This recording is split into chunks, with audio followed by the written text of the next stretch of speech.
Bethlehem കുടുംബ unit trailer പുറത്തുവന്നു. ഗംഭീരമായ അഭിപ്രായങ്ങളുമായി മുന്നോട്ട് പോകുന്നു. ഇതാണ് ഇന്ന് നമുക്ക് കാണാൻ കഴിഞ്ഞ ദിവസം വരെ പിക്ചറിൽ അത്ര ഒന്നുമില്ലാതിരുന്ന ചിത്രം. ഐ ആം ഗെയിമും അതേപോലെ തന്നെ പൃഥ്വിരാജിൻ്റെ സിനിമയ്ക്കുമൊക്കെ മുന്നിൽ ഒന്നുമല്ല എന്ന് പലർക്കും തോന്നിയെങ്കിൽ ഒറ്റ ട്രെയിലർ കൊണ്ട് ജനങ്ങൾ ഏറ്റെടുക്കുന്നു. ഗിരീഷ് ഏടി എന്ന ഒറ്റ പേര് മതി.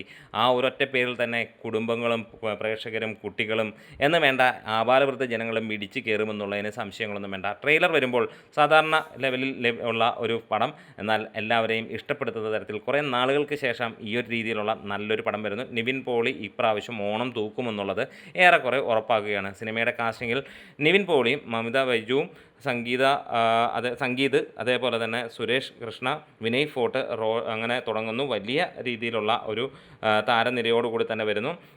എന്തായാലും ഈ ഒരു സിനിമ ഒരു വലിയ വിജയമാകും, അല്ലെങ്കിൽ ഈ ഒരു ഓണക്കാലത്ത് ഏറ്റവും വലിയ വിജയമാകുമെന്നുള്ള ഒരു പ്രഖ്യാപനത്തോടു കൂടി തന്നെയാണ് ട്രെയിലർ പുറത്ത് വന്നിരിക്കുന്നത്.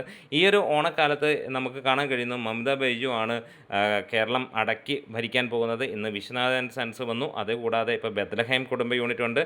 അതുകൂടാതെ മോഹൻലാലും ഇതേപോലെ തന്നെ അടിച്ച് തകർക്കാൻ വരുന്നുണ്ട്. ഒന്ന് ക്യാമിയോ റോളിലാണ് എന്നുള്ളത് തന്നെയാണ് നമുക്ക് ഖലീഫയിൽ നമുക്ക് കാണാൻ കഴിയുന്നത്. പക്ഷേ ഒരു കാര്യം, അതേപോലെ തന്നെ തുടക്കം എന്ന ചിത്രത്തിലും ക്യാമിയോ റോളിലെത്തി. അങ്ങനെ ഈ ഓണക്കാലത്ത് മമിത വേഴ്സസ് മോഹൻലാൽ എന്നുള്ള റേഞ്ചിലേക്ക് വരികയാണ്. ബത്ലഹേം കുടുംബ യൂണിറ്റ് ട്രെയിലർ കണ്ടവരാണെങ്കിൽ നിങ്ങൾക്ക് പറയാം, ഒരു നല്ല രസകരമായിട്ടുള്ള ട്രെയിലർ. നമ്മൾ പലവട്ടം കാണുന്ന സിനിമകളുടെ പാറ്റേണിലുള്ള ഒരു ചിത്രം തന്നെയാണ് ഇക്കുറി.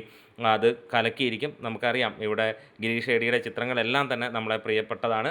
എത്ര വട്ടം കണ്ടാലും മടുക്കാത്ത ചിത്രങ്ങളാണ്. അതിൻ്റെ കൂട്ടത്തിൽ ഒരെണ്ണം കൂടിയുണ്ട്. കൂടാതെ ഇതിൻ്റെ പ്രൊഡ്യൂസേഴ്സ് ദിലീഷ് പോത്തനും ഫഹദ് ഫാസിലും ശ്യാം പുഷ്കറും ഒക്കെയാണ് ഇതിനകത്തിലെ പ്രൊഡ്യൂസേഴ്സായി വന്നിരിക്കുന്ന ഒരു കാര്യം. അപ്പോൾ ഉറപ്പിക്കാം, എല്ലാം ഉറപ്പിച്ച് തന്നെയാണ് ഈ ഒരു സിനിമയുമായി അവർ വന്നിരിക്കുന്നത്. സർവം മായയ്ക്ക് ശേഷം ഒരു പ്രോപ്പർ ബ്ലോക്ക് ബസ്റ്റർ, ഒരു 200 കോടി പടം നമ്മൾ എക്സ്പെക്റ്റ് ചെയ്യുന്നു. ആരൊക്കെയാണ് നിവിൻ പോളി ഫാൻസ് ഒന്ന് കട്ടയ്ക്ക് കൂടെ ഉണ്ടാവുക? എന്താണ് ഈ ഒരു ട്രെയിലർ കണ്ടപ്പോൾ നിങ്ങൾക്ക് തോന്നിയത് എന്നെല്ലാവരും ഒന്ന് പറയാം. വീഡിയോസ് ഇഷ്ടമായെങ്കിൽ ഒന്ന് സപ്പോർട്ട് ചെയ്ത് തരാം. മീഡിയാസ്.